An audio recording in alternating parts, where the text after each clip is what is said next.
Idea तो इस हवाले से था कि कुछ ऐसा काम किया जाए जो गुलबर्ग टाउन की सोच थी और जो हमारी यूनियन काउंसिल के चेयरमैन की सोच थी, जो एक नए अंदाज की चीज़ हो और लोगों को अट्रैक्ट भी करे और लोग चाहें कि ऐसा महल्ला वो खुद भी तैयार करें।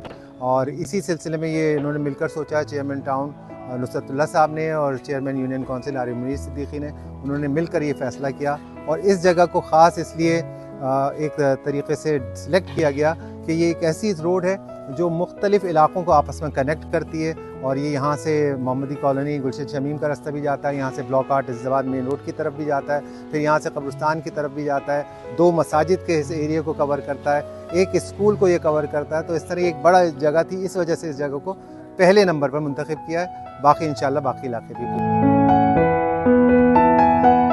हमने लोगों से भी कुछ ना कुछ कहा था, इसमें उनसे सिर्फ हमने ये चाहा था कि वो इस कामों को इनिशिएटिव लें, इनका ख्याल करें, हम पौधे लगवाएं, हम रंग करवाएं। अब ये लाइट्स आप देख रहे होंगे, यहाँ पीछे जो लाइट्स लगी हुई हैं, ये काफ़ी अरसे से 15 दिन से तकरीबन लाइट्स लगी हुई हैं। वो लोग खुद इसका ध्यान रखते हैं, यहाँ से चोरी नहीं हो रही, कुछ भी ऐसा सिलसिला नहीं हो रहा। जब लोगों को एक अच्छा एटमॉस्फेयर मैसर होता है तो लोग खुद ब खुद उन चीज़ों का ध्यान रखना शुरू हो जाते हैं। देखिए, हम तो यूनियन काउंसिल की हद तक बता सकते हैं कि हमारा तो एक यूनियन काउंसिल में 4 वार्ड्स होते हैं। तो हमारा इरादा है कि हर वार्ड के अंदर इस तरह का महल्ले बनाए जाएँ और फिर उसी को कॉपी करते हुए दीगर जगहों पर भी काम किया जाए। तो ये 4 वार्ड्स तो हम इंशाल्लाह इसको करने जा रहे हैं रमज़ान के बाद।